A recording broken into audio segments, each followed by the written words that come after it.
इस वीडियो के अंदर मैं आपको रिस्क मैनेजमेंट के ऊपर बात करूंगा। अगर आप एक फ्रीलांसर हो या एक एजेंसी हो, जब आप परफॉर्मेंस मार्केटिंग के हिसाब से कंपनी रन कर चुके हो और आप फेसबुक ऐड और गूगल ऐड कोई क्लाइंट के लिए सर्विस देते हो, तो ये वीडियो बहुत ही इंपॉर्टेंट है। और अगर आप खुद फ्रीलांसिंग करते हो, मेरा जैसा ही फ्रीलांसिंग करता है, जैसे फॉर एग्जाम्पल मैं गूगल एड्स और फेसबुक ऐड कैंपेन मैनेज करने के लिए और सर्विस कस्टमर को या क्लाइंट को प्रोवाइड करने के लिए मैं वर्क करता हूँ, तो फिर ये वीडियो आपको जितना ज़्यादा ज़रूरत है, एजेंसी को भी उतना ही ज़्यादा ज़रूरत है। तो रिस्क मैनेजमेंट सिस्टम क्या होता है? देखो, अगर आप फ्रीलांसर का हिसाब से काम करते हो या एजेंसी के थ्रू काम करते हो, तो शायद आप जानते हो कि गूगल एड मैनेजर के थ्रू भी आप कस्टमर को मैनेज कर सकते हैं। गूगल एड अकाउंट के हिसाब से मैं बात करूँ, अगर आप फ्रीलांसर हो, आपको गूगल एड अकाउंट की मैनेज करना है, तो फिर आप चाहे तो Google ad account manager tool के हिसाब से भी मैनेज कर सकते हैं। या आपको जो जीमेल आईडी है ना, जीमेल आईडी के थ्रू आप किसी को भी एक्सेस लेने के लिए आप रिक्वेस्ट भेज सकते हैं। पर यहाँ पर एक सबसे बड़ी जो इंपॉर्टेंट बात है कि जब आप गूगल एड कैंपेन क्लाइंट के लिए मैनेज करेंगे, तो फिर एडमिन के हिसाब से आप अगर वर्क करना चाहते हो, तो फिर यूजर आईडी पासवर्ड आप क्लाइंट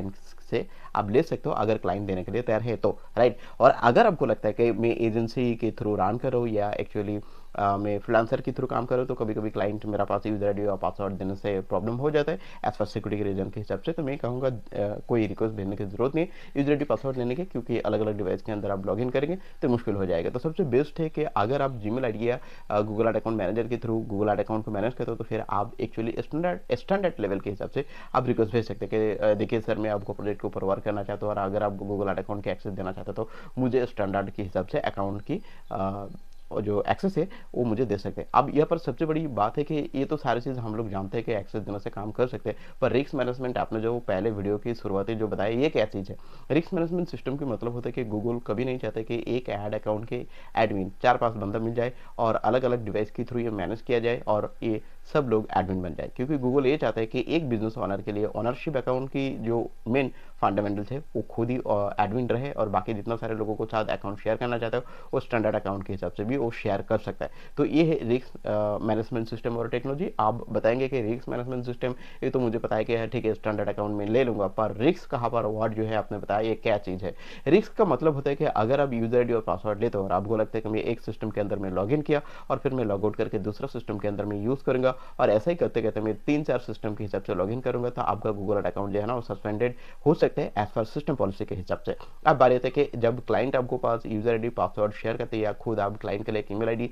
और पासवर्ड के साथ गूगल अकाउंट तैयार करके देते हो, तो अलग अलग डिवाइस के आपको अगर जरूरत पड़ते है एज पर एजेंसी के हिसाब से, तो क्या होता है कि परफॉर्मेंस मार्केटिंग एग्जीक्यूटिव के हिसाब से 2-3 बंदा शायद आपको कंपनी के अंदर वर्क करते हैं, तो उनको पास अगर आप देते रहते हो तो अलग अलग सिस्टम पे बैठते हैं और लॉग इन करना शुरू कर देते हैं एज पर टीम के हिसाब से। तो गूगल यहाँ पर रिएक्शन लगाया कि अलग अलग आईपी डिवाइस या अलग अलग जो कंप्यूटर और सिस्टम के हिसाब से आप लॉग इन करते हो, यहाँ पर हाई रिस्क सिस्टम है, क्योंकि गूगल ये चाहते हैं कि अगर आप टीम के हिसाब से भी लॉग इन करते हो, तो टीम 3-4 बंदा हो जाए, तो इसको आप स्टैंडर्ड अकाउंट के हिसाब से भी और करवाना ठीक है। ये गूगल ने बताया। अब बात ये कि ये प्रॉब्लम क्या होता है और गूगल क्यों यहाँ पर रिएक्शन लगाया, और रिस्क मैनेजमेंट के हिसाब से यहाँ पर कुछ पॉलिसी आपको बताया देकर रखा है, क्योंकि गूगल ये मानता है कि जब गूगल एड अकाउंट आप इस्तेमाल करते हो, तो रिसर्च के मामला हो, डिसीजन के मामला हो, आईपी के सिस्टम हो, तो अलग अलग तरीके से करेंगे, तो ये आइडेंटिफाई हो जाएगा कि ये जो गूगल बिजनेस ओनरशिप जो है ना, ये एक्चुअली सेम लोकेशन से पेमेंट करता है, लोकेशन, आईपी ट्रैकिंग और बिजनेस की जो एड्रेस एरिया, ये सारे के सारे रिलेवेंट तैयार हो जाता है, तो ये ट्रस्ट बिल तैयार हो जाता है, क्योंकि काफ़ी सारे स्कैमर जो है ना एक साथ बैठ के 3-4 अकाउंट ओपन कर लेते हैं और अलग अलग आईपी के थ्रू ये लॉगिन करते हैं। तो ये सारे स्कैमर लोग और जो एक्चुअली अलग अलग आईपी से लॉगिन करके कुछ ऐसे स्कैम करने के लिए कोशिश करते हैं, तो इन लोगों को रोकने के लिए रिस्क मैनेजमेंट सिस्टम बनाया। और अगर आप गूगल एड कैंपेन चलाते हो या मैनेज करते हो, तो आपको एक्चुअली स्टैंडर्ड अकाउंट के हिसाब से एक्सेस रहना चाहिए और वर्क करना चाहिए। हाँ, अगर आप क्लाइंट के साथ बात करेंगे तो फिर क्या है ना, एडमिन भी ले सकते हैं, पर डिफेंडेड है। अगर आप सेम वन आईपी के हिसाब से वर्क करेंगे, तो मुझे लगता है कि ज़्यादातर मुश्किल नहीं आएंगे, क्योंकि काफ़ी सारे अकाउंट मैंने मैनेज किया, पर इसमें नहीं होता है। पर अगर आप अलग अलग आईपी, अलग अलग डिवाइस, अलग अलग कंप्यूटर सिस्टम,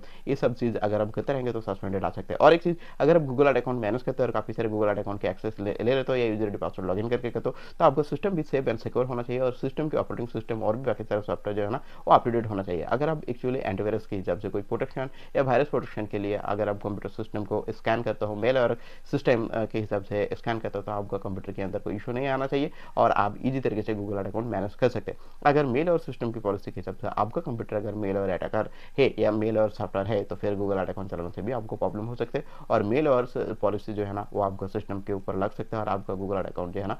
खिचड़ी बन सकता है। तो मैं ये कहूँगा कि अगर आप ऐसा ही गूगल ऐड अकाउंट की पॉलिसी के बारे में जानना चाहते हो, गूगल ऐड पॉलिसी के बारे में अपडेट रहना चाहते हो, तो मेरे चैनल को सब्सक्राइब करें अगर आप यूट्यूब के थ्रू देख रहे हैं। और अगर आप लिंक्डइन या एक्चुअली फेसबुक के थ्रू देख रहे हैं तो आप मुझे फॉलो कर सकते हैं। और एक चीज़, अगर आप गूगल ऐड अकाउंट सर्विस चाहते हो तो यहाँ पर जो व्हाट्सएप नंबर देख रहे हैं, व्हाट्सएप नंबर के थ्रू आप मेरे साथ बातचीत कर सकते हैं। मिलेंगे न्यू वीडियो के साथ। Thank you.